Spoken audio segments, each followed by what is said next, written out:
The Betty and Barney Hill incident is one of the most famous and well-documented cases in the history of reported alien encounters.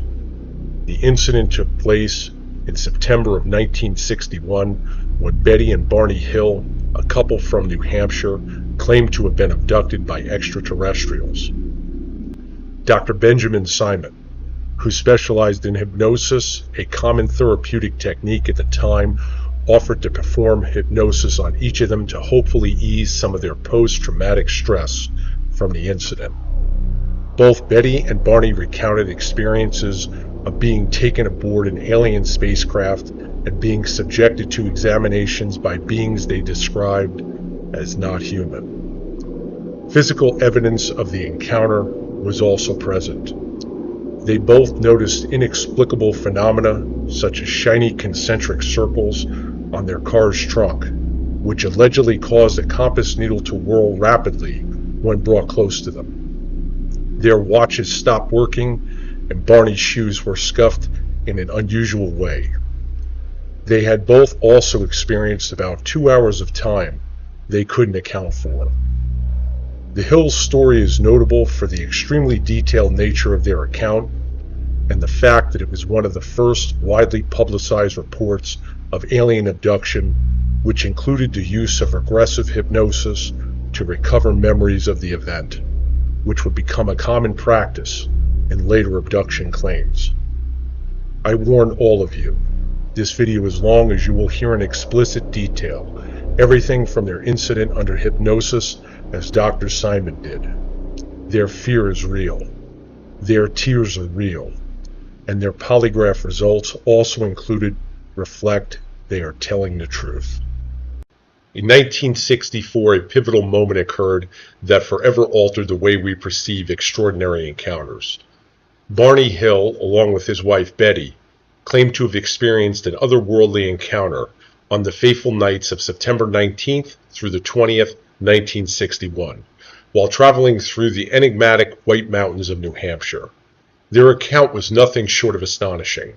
A bright, low-flying craft seemingly in pursuit of their car, eventually bringing them to an eerie standstill.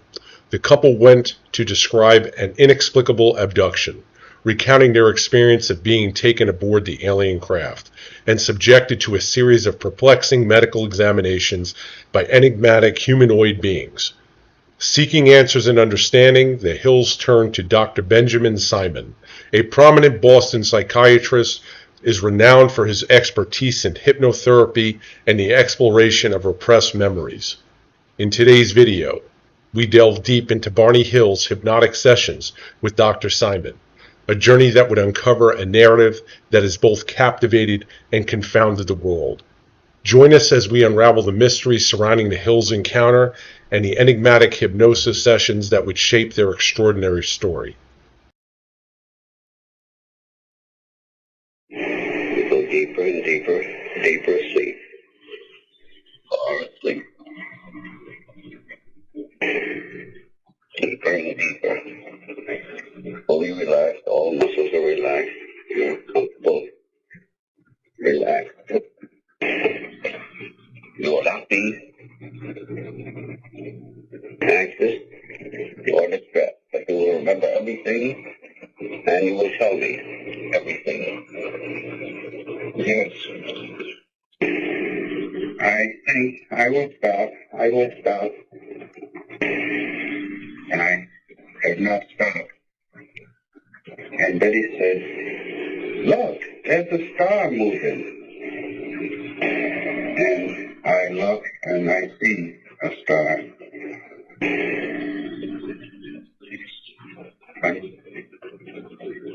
But I said, Betty, that's a satellite. We are seeing a satellite. And then I pulled over to the side of the road. And Betty jumped out on her side, with the binoculars. And I got the chain. And I hooked it to the dog on her collar. And I say, come on, Dusty, let's get out. She jumps out. And I look toward the sky, and I look back to Dulcie and walk her around the trunk of the car. And I'm saying, hurry up, Betty, so I can get a look. And Betty passes the binoculars to me. And I see that it's not a satellite. It is an airplane. It is an airplane you can see. I think you can see the rows of windows. And it is an airplane. And I tell Betty this. And give the binoculars back to her. And I am satisfied. And I drive, and Betty is still looking, and she says, Barney, that is not a plane. It is still following us. And I stop, and I look, and I see it is still out there, off in the distance. So I search for a place to pull off the road. And I see a dirt road to the right of the main highway. And I think this is a good place I can pull off. And if any car comes, it won't strike me. And I am thinking, this is strange, because it is still there. And Betty said, I think she said, I am mad with her. I said, I believe Betty is trying to make me think this is a flying saucer. Was it light enough to see? It was just a light moving through the sky. And there's no noise. And I think this is ridiculous. And Betty, it is not a flying saucer. What are you doing that for? You want to believe in this thing, and I don't. And I can't hear any sound. No sound, whatever. I want to hear a jet. Oh, I want to hear a jet so badly. I want to hear it. Why do you want to hear a jet? Because Betty is making me mad. She is making me angry because she is saying, look at that. It's strange. It's not a plane. Look at it. And I keep thinking it's got to be. And I want to hear a hum. I want to hear a motor. How far away was it? It was, it wasn't far. It was about 1,000 feet, I guess. 1,000 feet. 1,000 feet. Did it go back and forth, or did it go in circles like a plane does? It would go toward the west, and without looking as if it turned, it would come straight back. It would go like a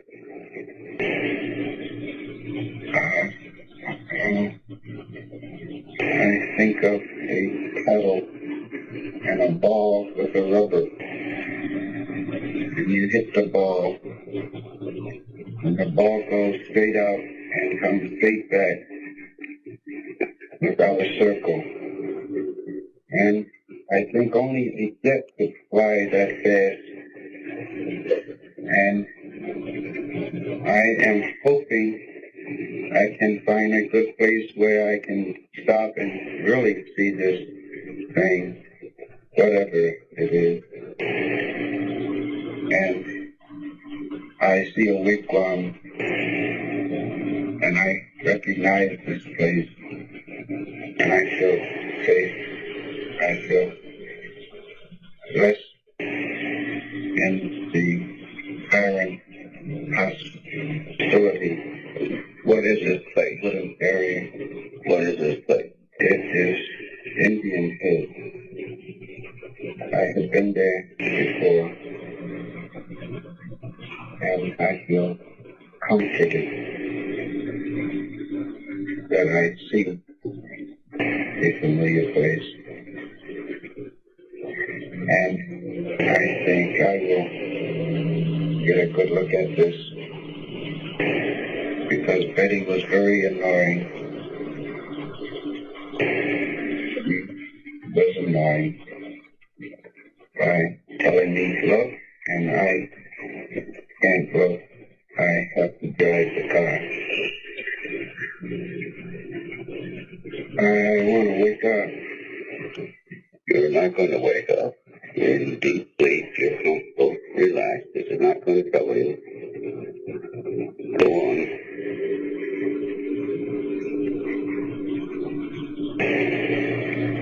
You can remember everything now. It's right over my right. God. What is it? And I try to maintain control so Betty could not tell I am scared. God, I'm scared. It's all right. You can go right on. Experience it. It will not hurt you now. I gotta get my gun.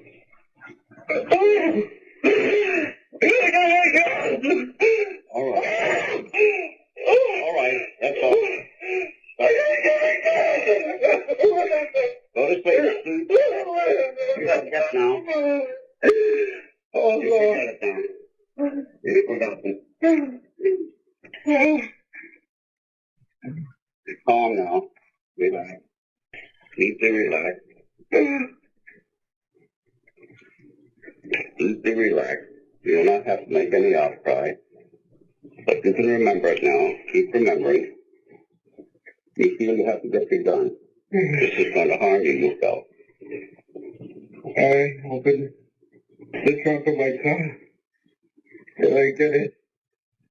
Did I get back in the car? All right. Just keep breathing and calm. Did I put it in my coat?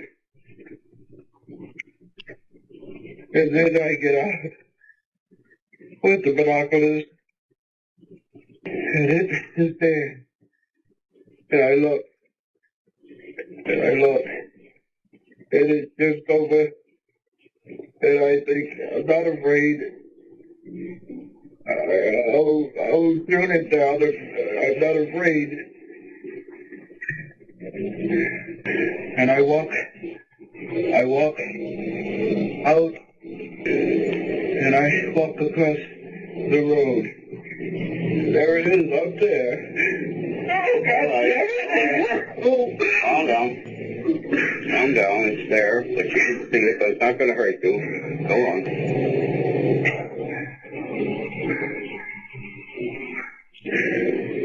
why doesn't it go away? Look at it. Calm. It's not going to hurt you. There's a man. He's after what is he?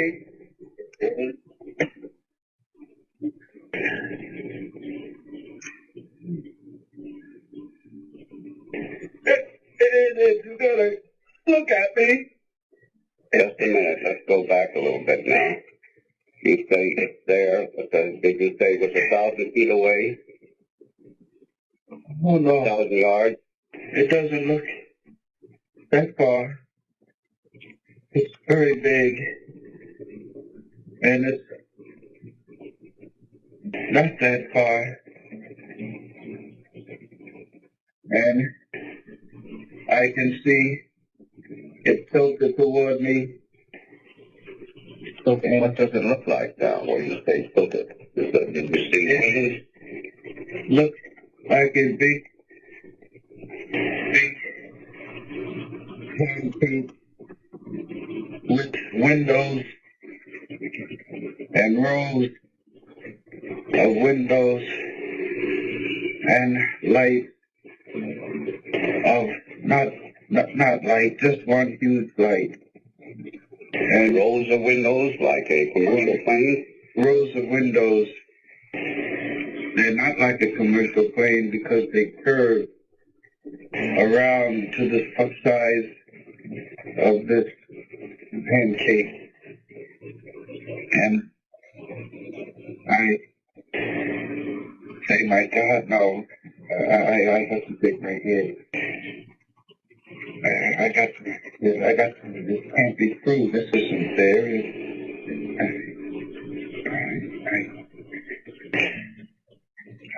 Oh, it's still there.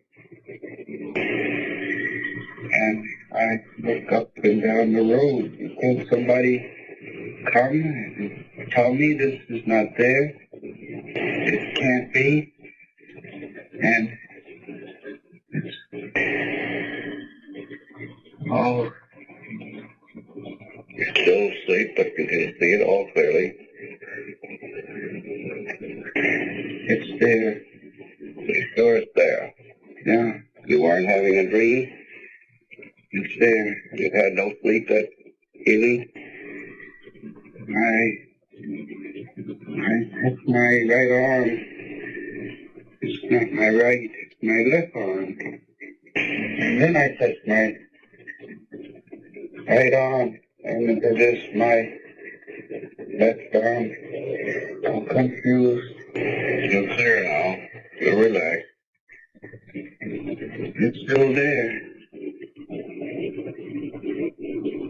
If I let my binoculars fall and dangle from my neck and then start over again, maybe it won't be there. But it is.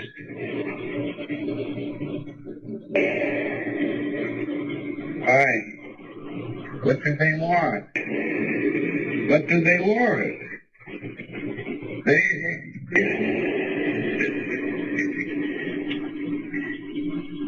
One person looks friendly. He's friendly looking. And he's looking at me over his right shoulder. And he's smiling.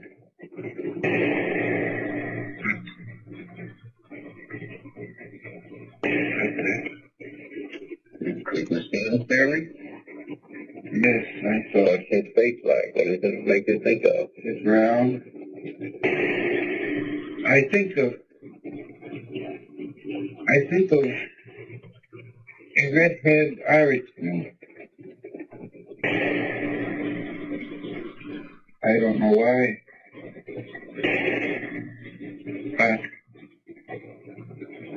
I think I know why. Because Irish are usually hostile to Negroes. And when I see a friendly Irish person, I react to it by thinking I will be friendly. And I think this one that is looking over his shoulder is friendly.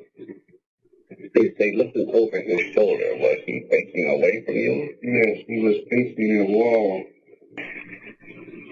You saw him through this window, or you said there was a row of windows? It was a row of windows, just a huge row of windows, only divided by struts or structures that prevented it from being one solid window. Or then it would have been one solid window. And the evil face on the looks like a German Nazi.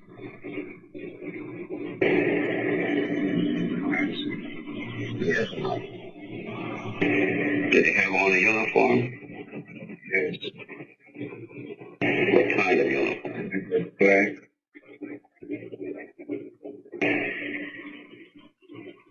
He had a black scarf around his neck, dangling over his left shoulder. You pointed it out as if it were on you. I never noticed that.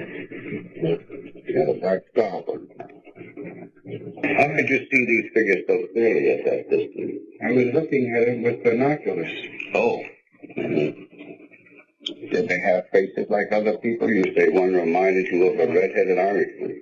His eyes were slanted. I see it so. His eyes were slanted. But not like the Chinese. What was Betty doing all this time? I'm not close to her. I don't know. You're out there by yourself, huh? You don't think of her. Is she saying anything? I can't hear her. Did you make any outcry to her, the way you did to me? I can't remember. I don't know. I did not. You would remember if you did. I did not. That I know this creature, this leader is telling me something. He's telling you something. How? How is he getting it to you? I can see it in his face. You see how he moves? Yes? No, he could start moving. Yes, go on. He's telling you. And he's looking at me. What did he tell you?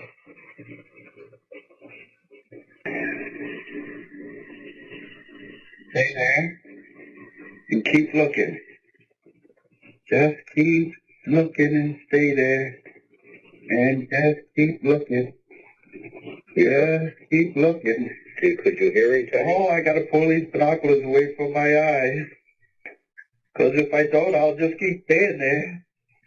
Did you hear him tell you this? Oh, no, he didn't say it. You felt he said it. I know. You know he Just did. there, yeah. Just stay there, he's saying to me.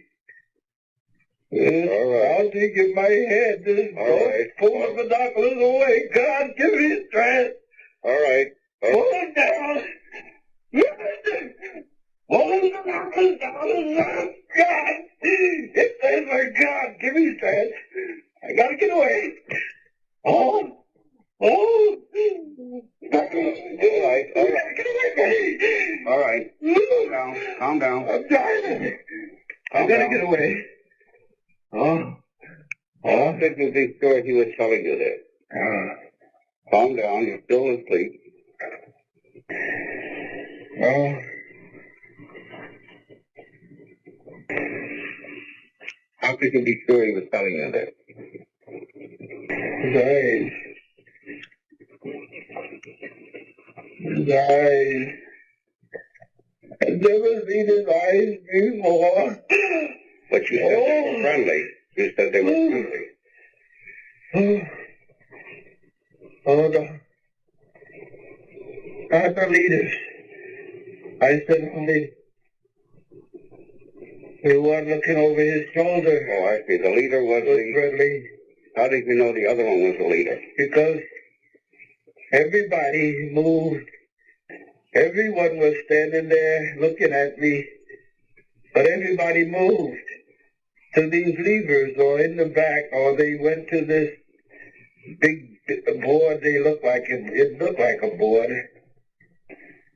and only this one with the black shiny jacket and the scarf stayed at the window.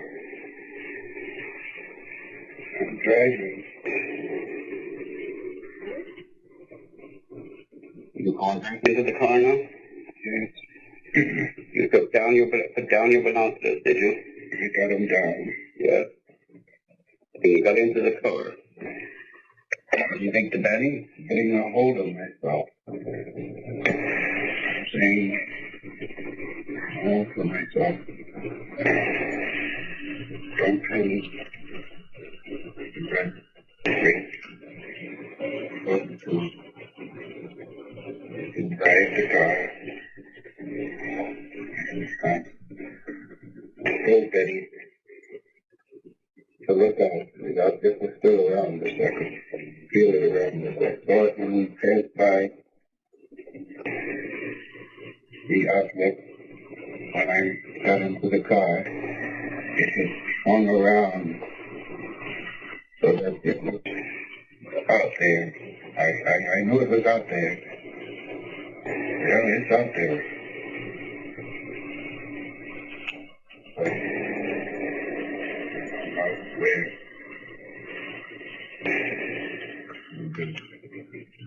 I'm lost.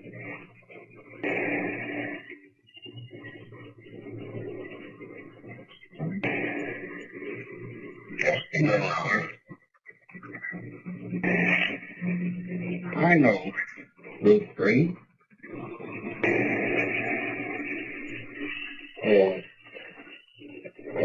Those guys. They're there in my brain. Oh, please. And I was. It'll take a little longer. Oh, We'll get through this now, all right. We'll get through it all right. All of your feelings, tell me. They won't upset you so much. they're there. Isn't that funny? Out of wood.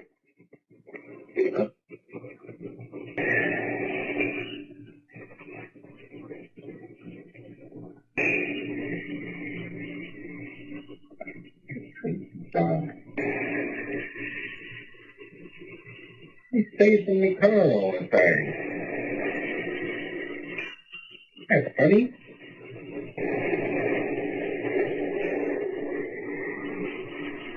Stays in the car. Doesn't bark, do anything? He just stays there. What about Betty? I don't know. Isn't he saying anything? Oh.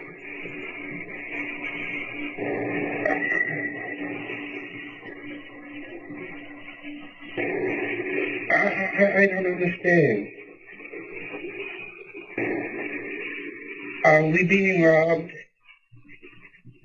I don't know.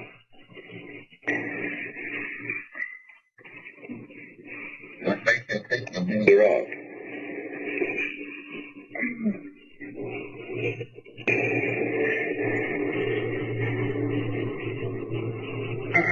I know what's in my mind, and I don't want to say it.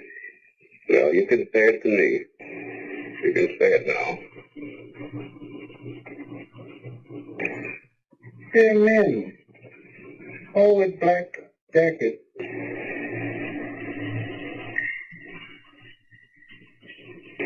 And I don't have any money.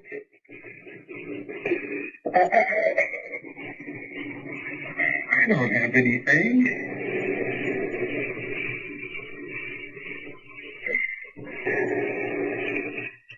I don't know. Oh.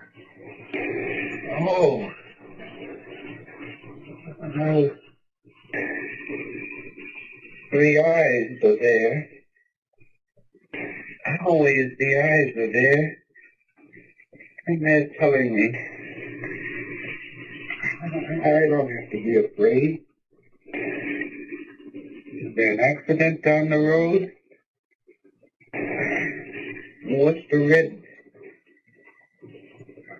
The bright red. Bright red. No. What is that? Orange and red. Where is that? Right down the road. Down the road. And I don't have to be afraid. But they won't talk to me. Who won't talk to you? The man.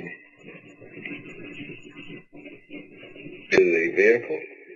No, they're standing in the road. And where are you? You're in the car? No. I'm just suspended. I'm just floating about. Oh, how funny. Float about.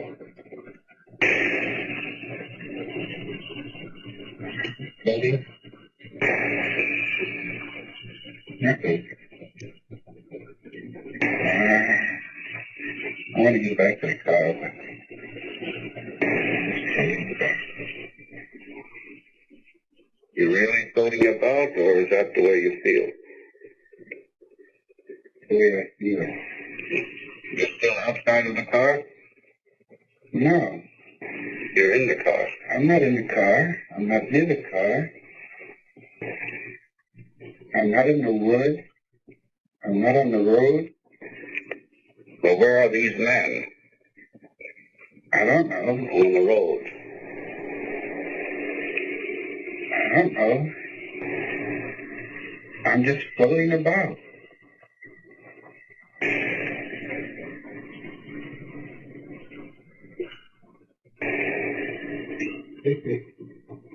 Oh, geez. That's the funniest thing, Betty. Funniest thing. I never believed in flying saucers, but I don't know. Mighty mysterious. Yeah. Well, I guess I won't say anything to anybody about this. It's ridiculous, isn't it? Oh, yeah, it's really funny. I wonder where they came from. Oh, geez, I wish I could go on with them. You wish you had gone with them? Yeah. Oh, what a experience to go from distant planet. Maybe this will prove the existence of God. Isn't that funny? You look for the existence of God and never said it. Were you scared? I wasn't. No, I wasn't afraid. Wasn't anything anyway. Because I even think of this when I'm talking about it.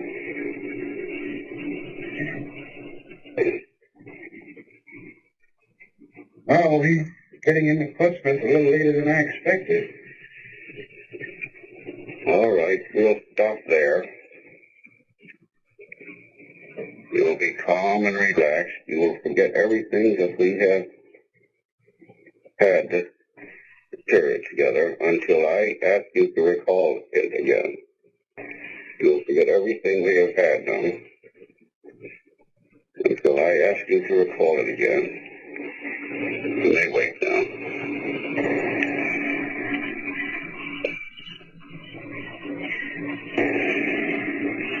Wow. 10 minutes after 8.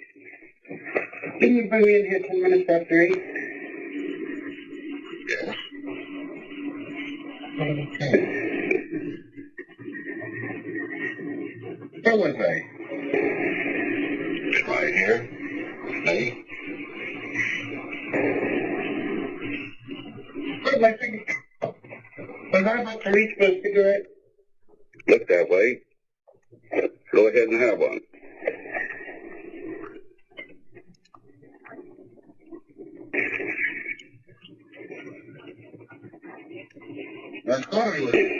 coming in here and you asked me to take this seat, this chair.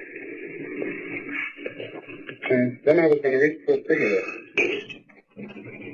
But I never reached for it. So how do you feel? I feel fine. Good. You know what happened here? I know you put me into a trance. I know the purpose of it, but I don't know. That's all right. We'll continue this next week, a week from today. What was it you saw down the highway? I saw a group of men, and they were standing in the highway, and they came and they assisted me. Who assisted you? These men. They assisted you out of the car? Yeah, that's what you said. I am only thinking of mental pictures because my eyes are closed, and I think I am going up a slight incline, and my feet are not bumping on the rocks. That's funny. I thought of my feet bumping on the rocks. And they are going up smoothly. But I'm afraid to open my eyes because I am being told strongly by myself to keep my eyes closed and don't open them.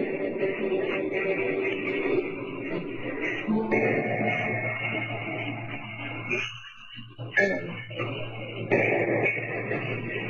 I don't want to be operated on.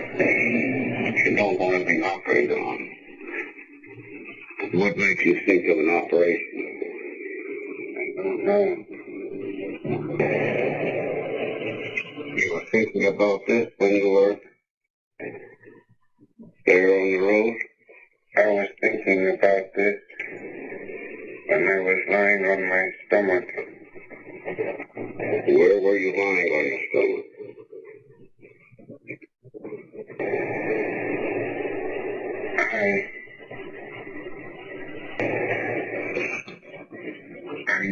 I was inside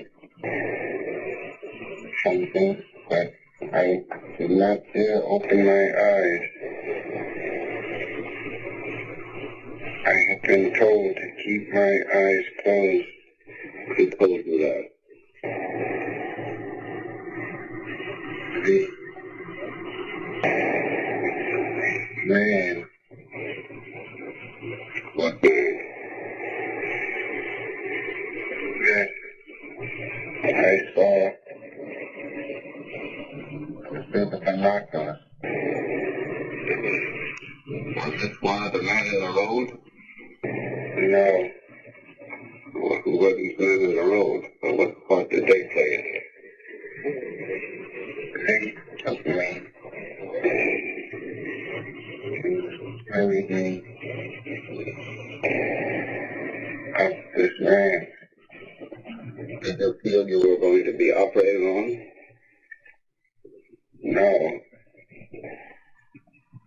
Did you feel you were going to be attacked in any way? No.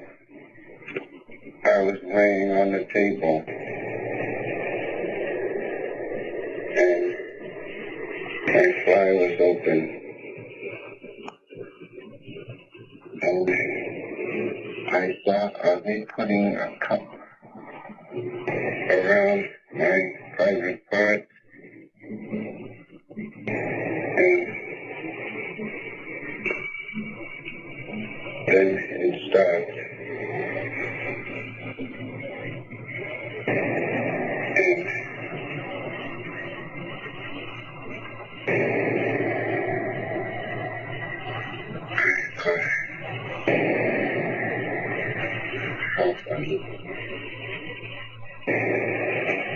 Just a little louder, please. I thought, how funny if I keep real quiet and real still, I won't be harmed, and it will be over. And I'm walking, and I am walking, and am being guided, and my eyes are closed, and I open my eyes, and there's the car, and the lights are off, and it is not running, and Elsie is under the seat, and I reached under and touched her, and she is in a tight ball under the seat, and I sit back, and I see Betty is coming down the road, and she gets into the car, and I am grinning at her, and she is grinning back at me, and we both seem so elated, and we are really happy. I'm thinking, it isn't too bad. How funny. I have no reason to fear. And we look, and I see a bright moon, and I laugh and say, well, there it goes. And I'm happy. Barney Hill died on February 25th, 1969, at the age of 46. His death was claimed to be not directly related to the alleged UFO encounter.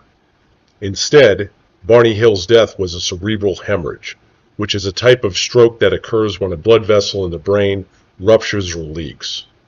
The question regarding if their alien encounter had something to do with a possible medical experiment performed on him which may have instigated his passing is one we will never know the answer to.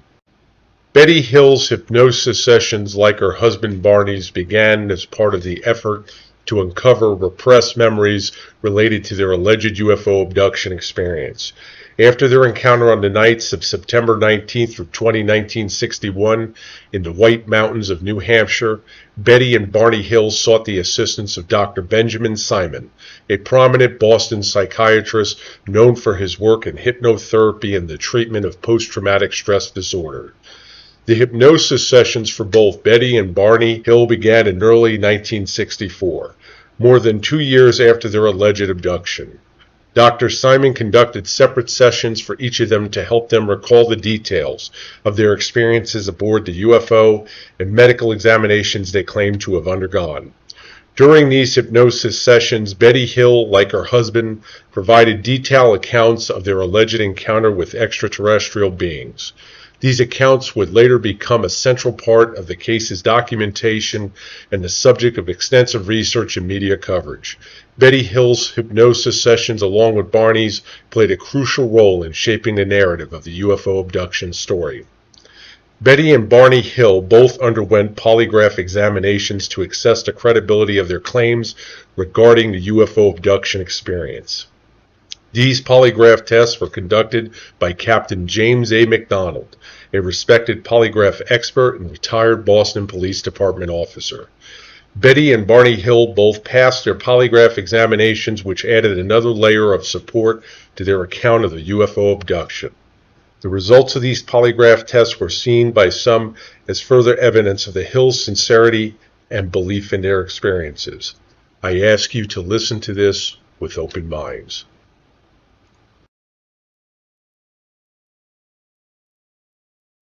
I don't know where we are.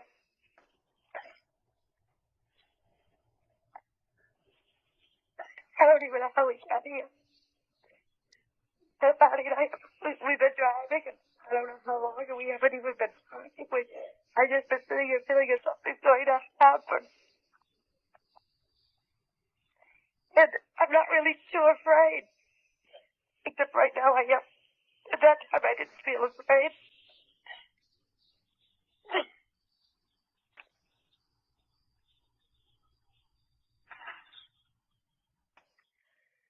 Why are you crying if you're not afraid? I'm afraid now, but I wasn't afraid. I was afraid when I saw the men in the road. Men in the road. That is, I was so afraid of my life. Tell me about the men in the road. It's all right now. You're safe here. Tell me about the men in the road. We're driving along, we're on a side road. And all of a sudden, without any warning or any reason or rhyme or anything, Barney made he almost, the brakes, I think he stopped so suddenly and made this stop. Left hand turn to the highway, and we went onto this narrow road. I was wondering what he was doing down here, but he wasn't saying anything, and I wasn't. I was thinking, well, maybe we're lost, but so what? We'll come out somewhere. And we're going along, and there was a sharp curve in the road, and as we went around the curve, there were trees. There were a lot of tall trees on my side. I don't know about Bobby's side of the road, but there was these men standing in the highway, and I wasn't too afraid when I saw them. They were standing there, and I thought, well,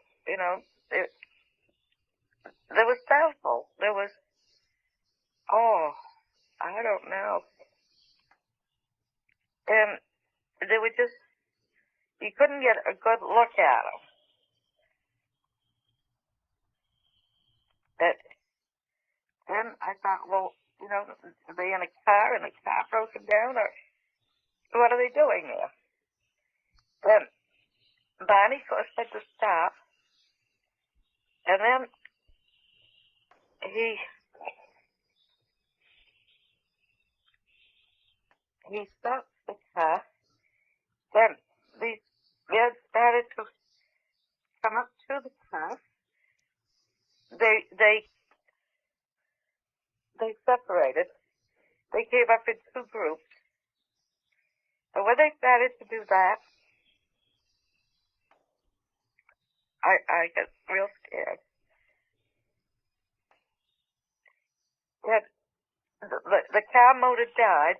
The car stopped. Then, when they started coming up, Barney tried to start the car. He tried to start it, and you know how a motor of a car would just turn over, and won't fire? Yep.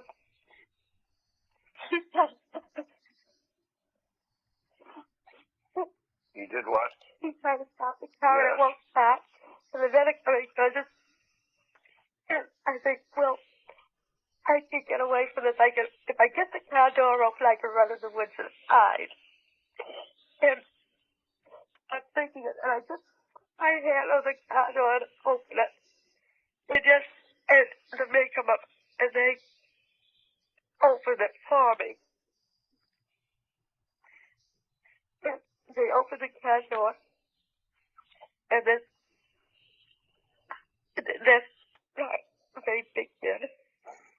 There's one next to me. And then two kids behind. I didn't hear that. Two men. There's this car door. And there's 1, 2, 3 men. And then there's 1, 2 more behind them. Yes. And one man puts his hand out.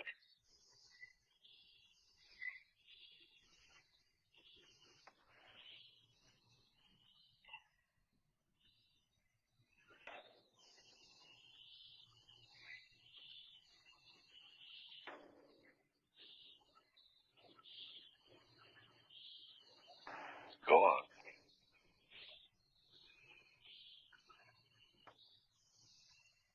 I don't know what happened.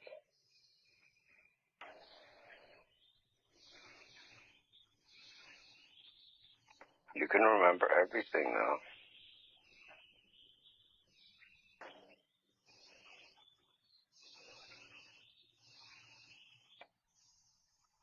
What do these men look like? Could you see their faces? No.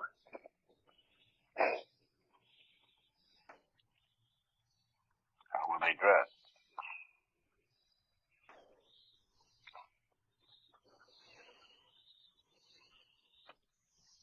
Alright, so for us. Were they having on any uniform, or were they in ordinary clothes? Alright, you know.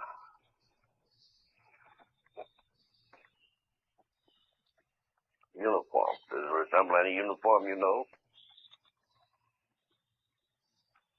I couldn't see. There's a couple of men behind me. And then there's Barney. And there's a man on each side of him. And my eyes are open. My body's still asleep. He's walking and he's asleep. And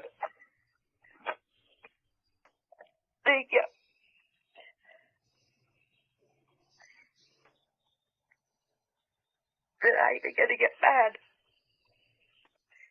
And they go, who the heck are these characters and what do they think they're doing? And so I turn around and I say, Barney, wake up. Why don't you wake up?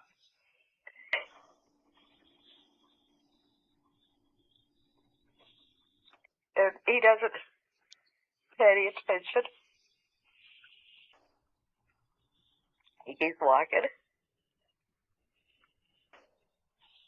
And I keep going a little bit further and I turn around and I say his name again, Barney, wake up. He doesn't pay any attention. And then the man who's walking beside me here says, oh, is his name Barney? And I turned around and I looked at this man and I figured it's none of his business. So I didn't speak to him. Did we keep walking?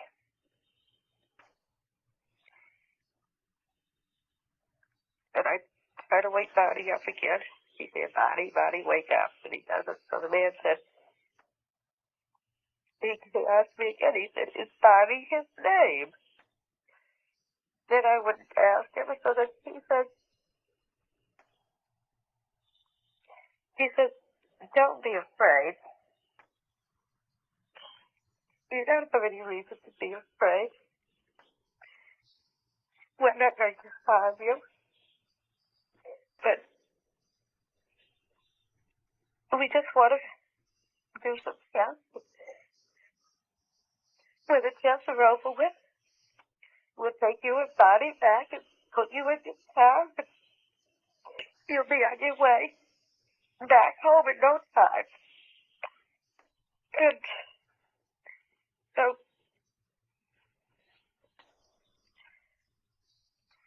I mean, he was he was sort of reassuring in a way, but I wasn't trusting what he said.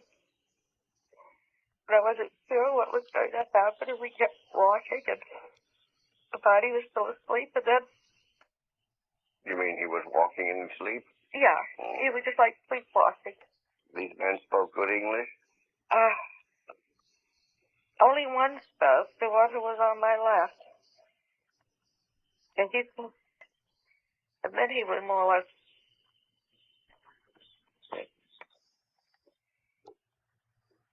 He had an accent.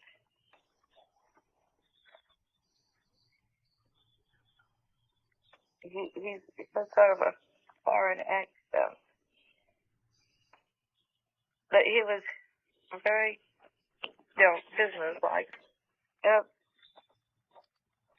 So then we kept walking, and we came to a clearing.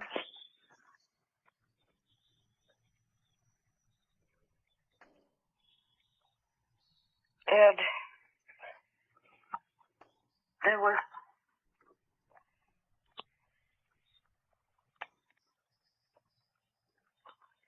a clearing, and there was... I wish it was lighter so I could get a better picture of that. There was a ramp and a door. There was the object was on the ground. The object was on the ground. Yeah. I think it was the same one I was watching in the sky. And there were trees, and there was a path, and there was a clearing. And this object, the clearing I could see just about filled up the clearing.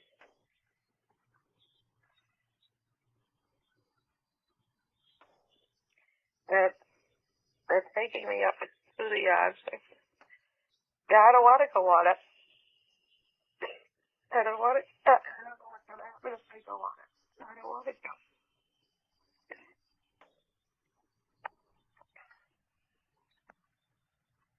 And I go up the ramp, and I go inside, and there's a corridor to the left. We go up the corridor.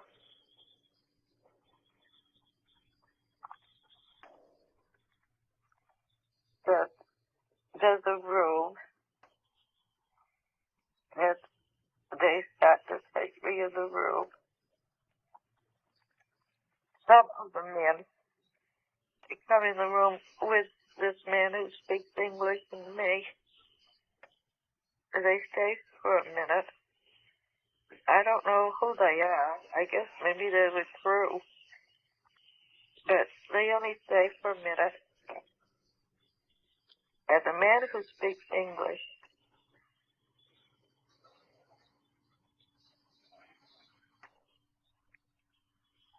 is there, and another man comes in. I haven't seen him before.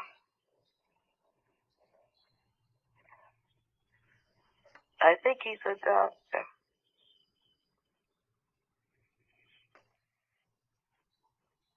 And they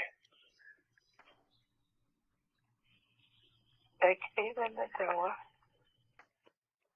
And I think he's got, I don't know how our nervous system is, but I hope so. Would never have nerve enough to go around kidnapping people around highways like he's done. But he tells me to take off my dress.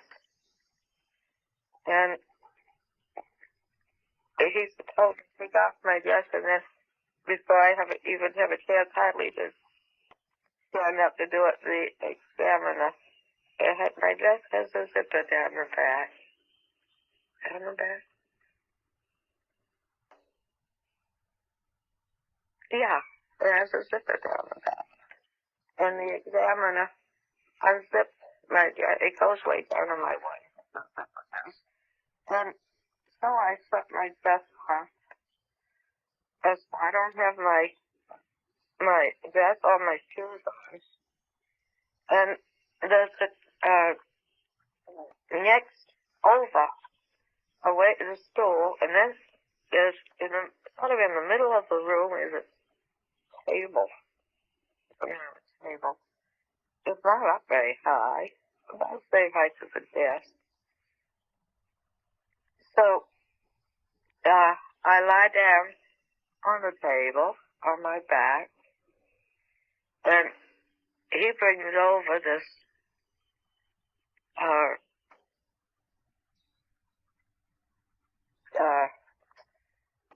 how can I describe it?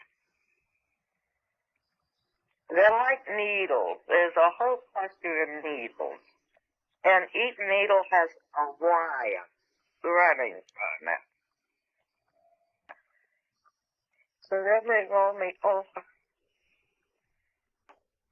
on my back.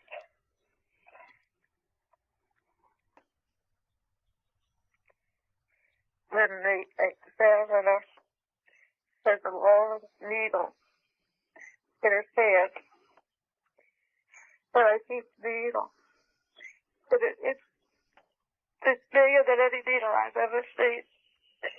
And I asked him what he's going to do with it. And he said, just a simple test to hold your face. And I asked him what. And he said he just wants to put it in my navel. It's just a simple test. And I told him, no, it will hurt. Don't do it. Don't do it. But he's a and he took the navel into his navel.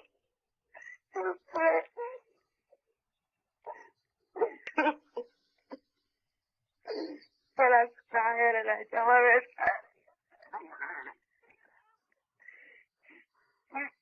and then the leader, he goes over and he puts his hand, runs his hand in front of my eyes. And he says, I'll be all right. I won't feel it.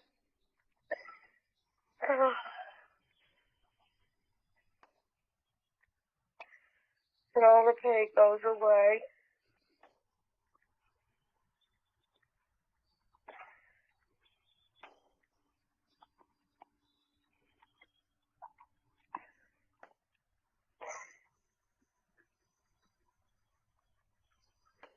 Dad.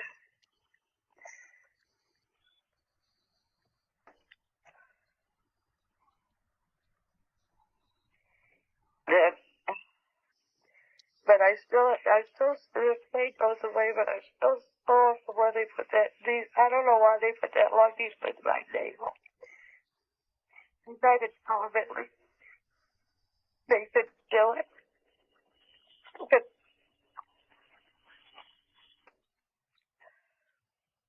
Did they make any sexual advances to you? no. They didn't. No. I asked the leader, I said, why did they stick the needle in my navel? And he said it was a pregnancy test. And I said, well, I don't know what they expected, but that was no pregnancy test here. And he didn't say any more. So, the examiner he helped me get up off the table. And it swung around. And he gave me my shoes. And I put those on. And got down on the floor. And my dress was there. And I put my dress on. And I was going to zip it up, and he took a hold of the zipper at the top. And then, I said, I can can go now. I can go back to the car. And he said, Barney isn't ready yet. And so then I began to get worried, and I asked him why it was taking so long with Barney. And he said, well, they were doing a few more tests with him, but he'd be right along in a minute. And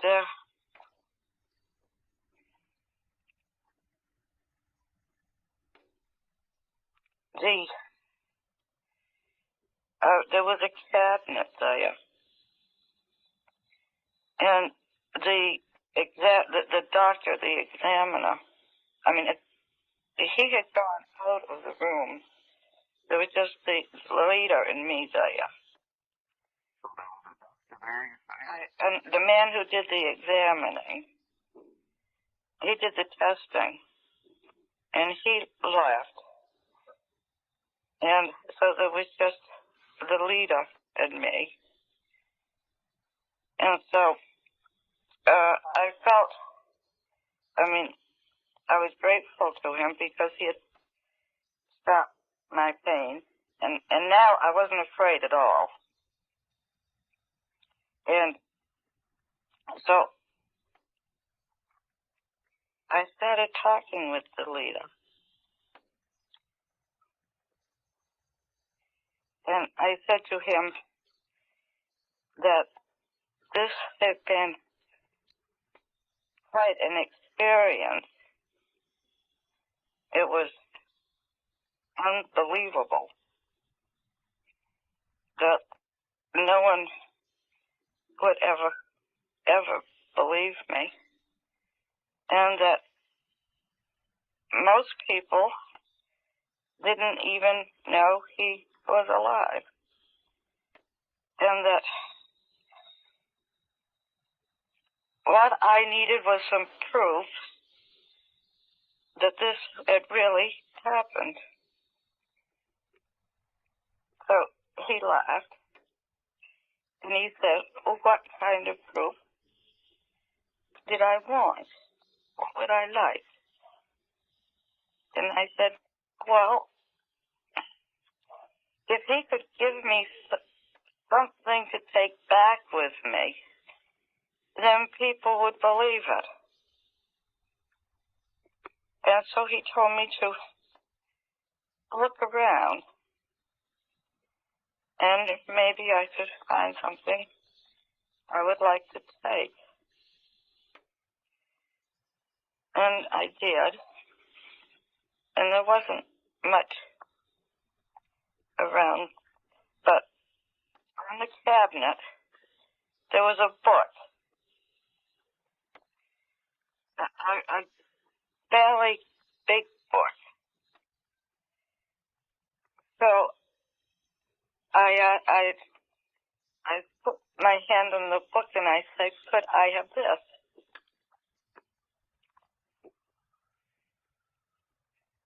And the leader laughed, and he asked me if I thought I could read it. And I told him, yes, I like to. I said, no. But I wasn't taking it to read. That this was going to be my proof, that this had happened. That this is my proof. And so he said that I could have the book if I wanted. And I picked it up, and I was delighted. I mean, this was more than I'd ever hoped for. He went over across the room to the head of the table, and he did something. He opened up. It wasn't like a drawer. He sort of did something in the metal of the wall. There was an opening, and he pulled down a map.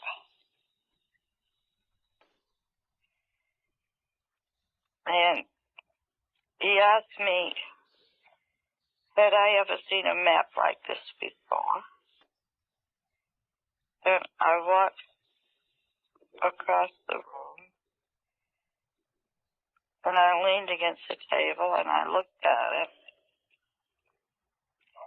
And it was a map of, it was an oblong map. And he said that the heavy lines were trade routes. And then the other lines, the solid lines were places they went occasionally. And he said that the broken lines were expeditions. So I asked him where was his home port? And he said, where are you on this map? And I looked and I don't know. So he said, well then, if you don't know where you are, there wouldn't be any point of my telling you where I am. And he put the map, the map rolled up and he put it back in the space in the wall and closed it. And I felt very stupid because I didn't know where the Earth was on the map. And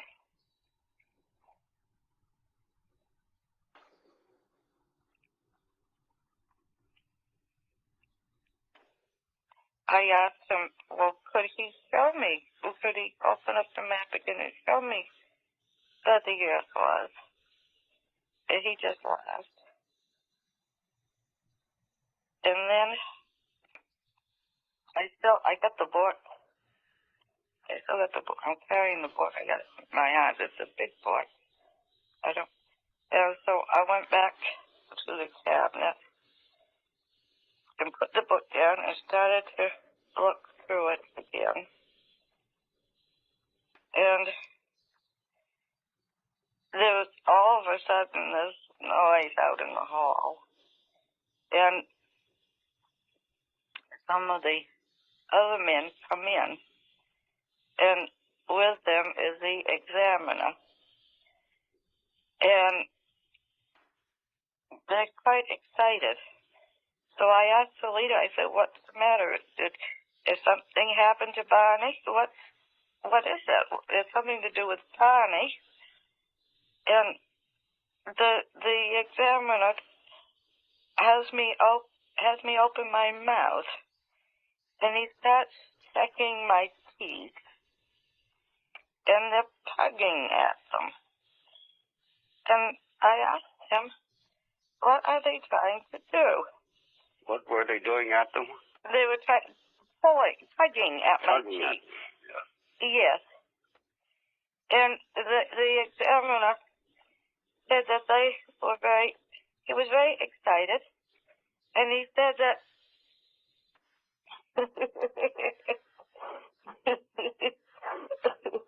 he said that they couldn't figure it out. Barney's teeth came out and I didn't.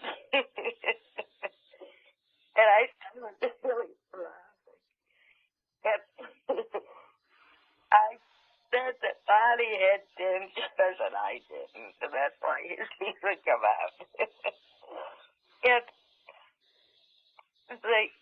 so then they asked me what were dentures. And I said that people, as they got older, lost their teeth. They had to go to the dentist and have their teeth extracted. And they put in dentures. Or a person, sometimes, and Barney had to have dentures because he had a mouth injury of some sort, and he had to have his teeth extracted. All these things you ask me, I don't know. I'm a very limited person when trying to talk with you. But there are other people in this country who are not like me, that they would be most happy to talk with them. That they could answer all his questions. And maybe if he could come back, if we could make arrangements for a meeting, maybe I could, if he gave me time enough, somehow I could find these people and I could arrange for him to meet them, and it would have to be done so there'd be no danger involved. I wouldn't want him to be exposed to any danger. That I don't know how I could do it. I don't know how I'd work it out somehow. But if he could come,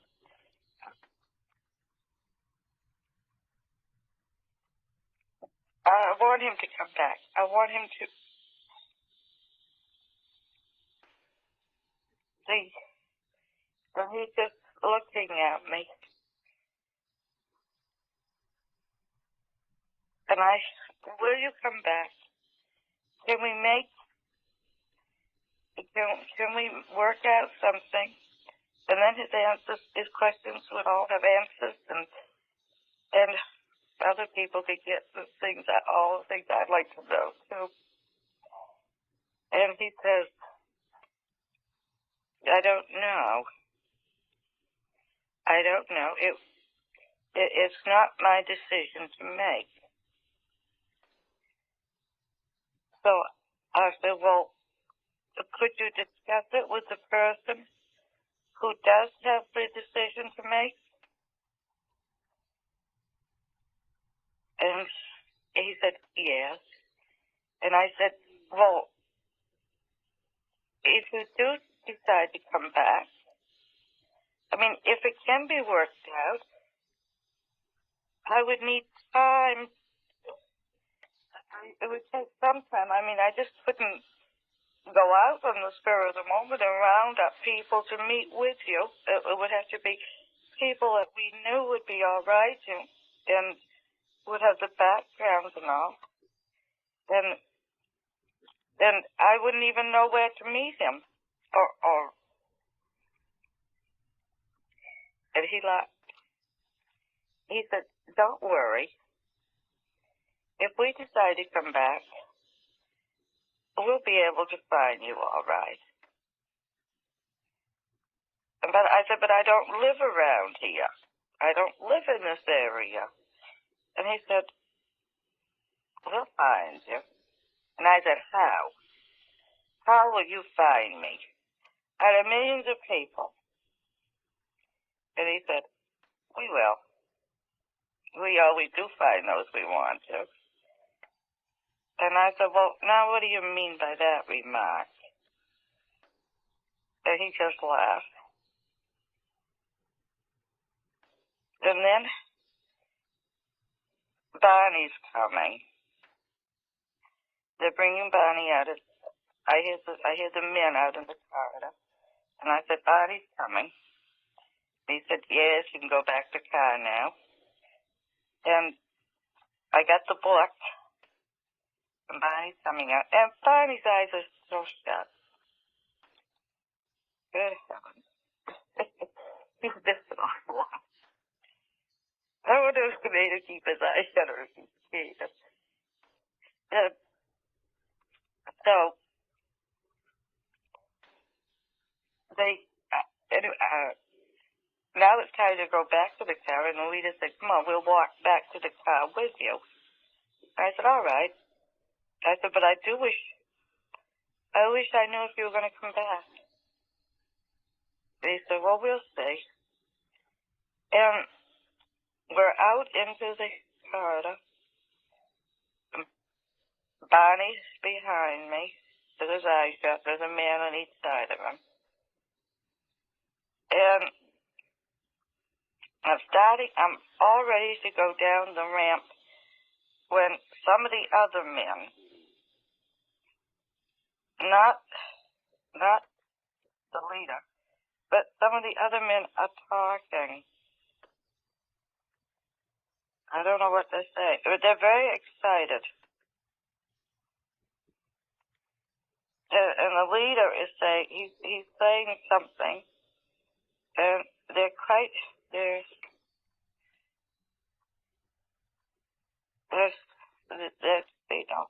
undecided about something. And then,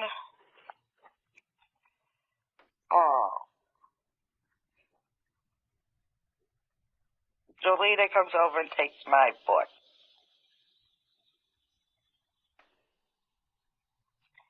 And I said, oh, I'm furious. I said, you promised me I could have the book. You gave me a word I could have it. And he said, I don't. He said, but the others object. They don't want you to have it. And I said, but this is my proof. If you take the book away from me, I'll have no proof that this has happened. And he said, that's the whole point. They don't want you to know it's happened. They want you to forget all about it. And that's why I'm taking the book. I won't forget about it.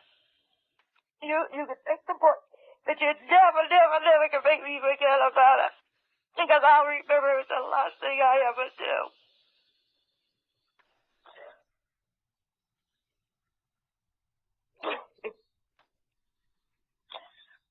But I want the book. He won't give it to me. And he says, he laughs. He says, maybe you will remember. I don't know. I hope you don't. But maybe you will. But it won't do you any good if you do. Because Barney won't. Barney won't remember one single thing. And not only that, if he should remember anything at all, he's going to remember it differently from you. And all you got to do is get each other so confused you won't know what's going on. If you do remember, it'd be better if you forgot it anyway. And I said, why? But you try to threaten me? Because you can't scare me. Because I won't forget it. I'll remember it somehow.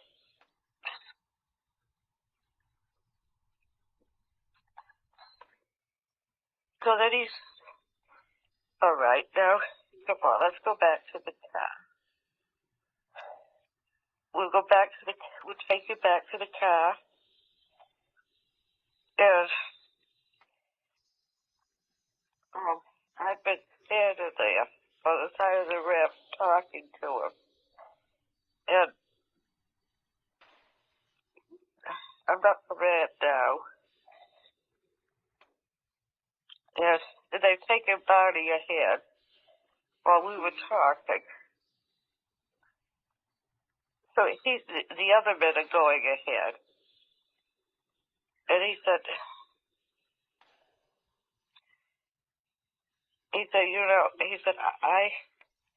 I had no objection to you having the book, but the others object. And they have as much right to make this decision as I do. So I said, all right, I won't be mad at you. But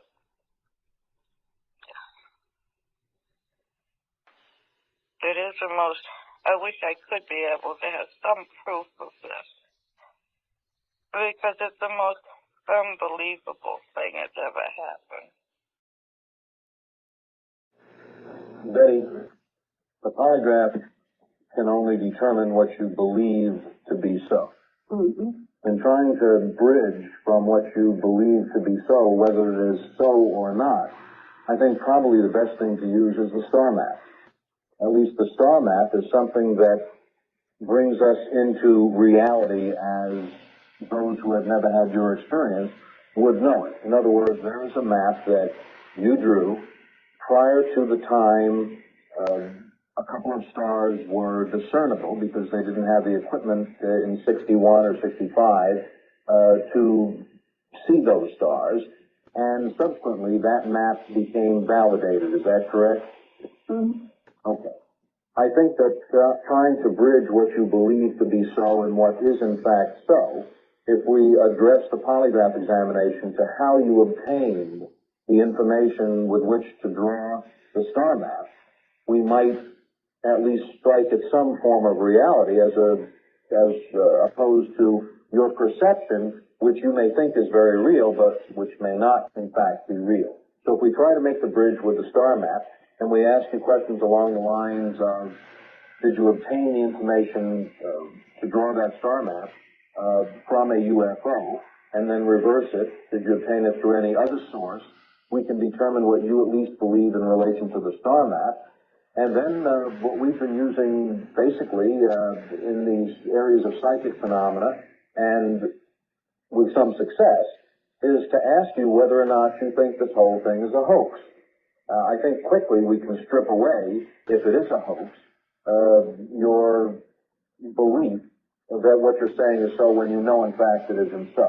So I think if we address the examination for those two areas, we may at least be able to find out if you believe that what you're saying is so. And before I invite you to take that test, if someone came up to you today, and I'm sure many people have since you've become noteworthy in this area, and said, I had an experience or I was on a UFO, what do you think of those people today? Are they telling the truth or not?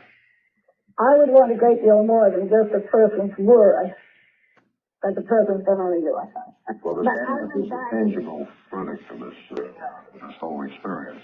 That's something that has some substantiation quite apart from anybody's arguments against all this. Yeah, so I think we could use that. Nothing disparaging, but I would be derelict as a polygraph examiner if I didn't inquire into your general medical health and as far as your mental health. Let me ask you, if you're not reluctant to say, have you ever, prior to this occurrence, had therapy or counseling or visited a psychiatrist? No. I'm a retired social worker. I usually took other people in. But you never needed any treatment yourself? No. Okay. Good enough for me. That's correct. You planning to lie to me about that star map? No.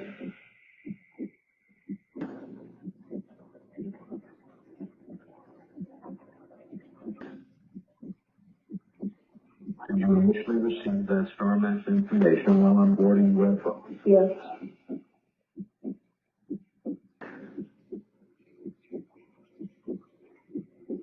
Betty Starr first emerged under hypnosis following nightmares on her part and an unexplained deterioration in the physical condition of her husband, Barney. A medical hypnotist, a psychiatrist, was recommended. And this is what he found. We can only test whether or not she believes this is a real recollection about something that she may not normally dream. Regarding the original star map information, did you obtain it from a source other than a UFO? No.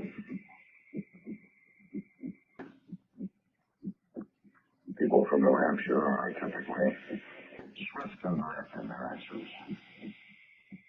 Do you believe your star map story is a hoax? No.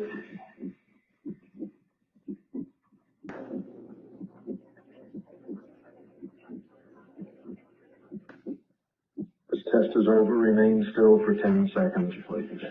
This is one of the charts, Betty, that was actually collected on television that our viewers could see. The first relevant question was, did you initially receive that star map information while on board a UFO? You, as you're nodding your head, said yes. And we see in the cardio tracing a downward movement of the blood pressure as shown by measuring blood volume.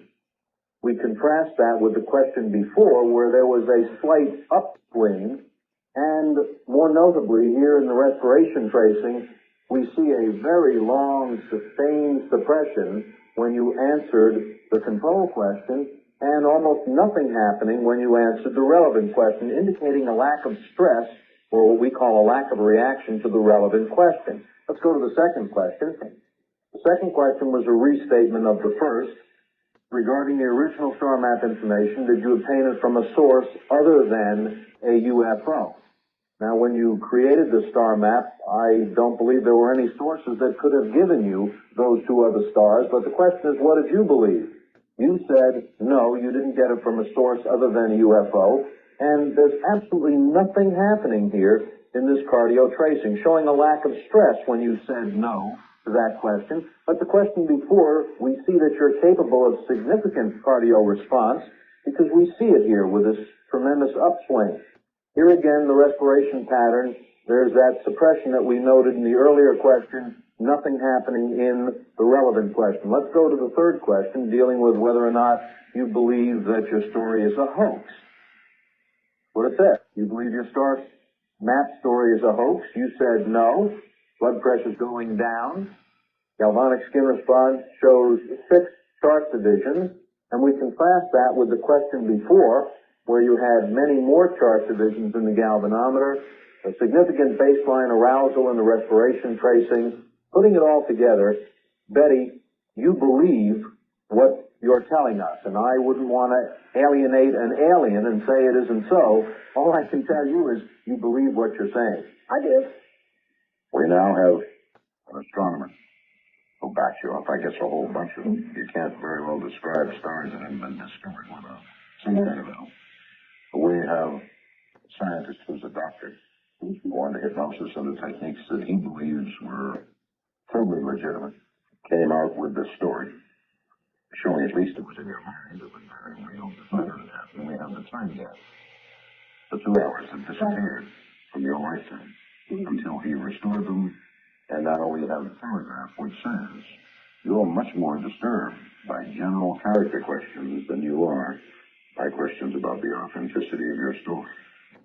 We can't, even with Steven Spielberg's help, we can't produce a spacecraft, but maybe someday somebody will, and maybe they'll be little and gray. Thank you very much for this. Betty Hill died on October 17, 2004 at the age of 85. Her death occurred many years after the reported UFO abduction incident and the subsequent investigations, including the hypnosis sessions conducted by Dr. Benjamin Simon. Betty Hill continued to be active in UFO research and investigations throughout her life, contributing to the ongoing interest in her and Barney's story. Her dedication to the subject and her willingness to share their experiences made her a prominent figure in the field of UFOlogy. Betty Hill's passing marked the end of an era in the study of UFOs, but their legacy and the case of the Hill abduction continue to be of interest to researchers and enthusiasts alike.